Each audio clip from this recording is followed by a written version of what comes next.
శుభం భూయాత్. జనవరి 4 నుంచి 10 వరకు మకర రాశి వారి వార ఫలితాలు ఎలా ఉన్నాయో ఇప్పుడు చూద్దాం. మకర రాశి ఉత్తరాషాఢ 2, 3, 4 పాదాలు, శ్రవణం, ధనిష్ట 1, 2 పాదాలు.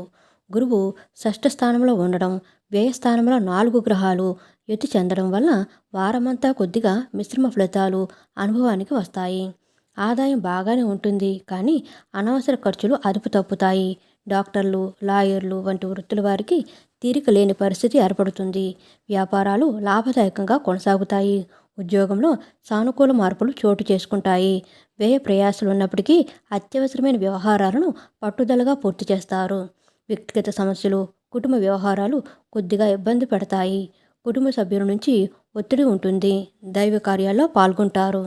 ఆరోగ్యం చాలా వరకు నిలకడగా ఉంటుంది. విద్యార్థులు శ్రద్ధ పెంచాల్సి ఉంటుంది. ప్రేమ వ్యవహారాలు సాఫీగా సాగిపోతాయి.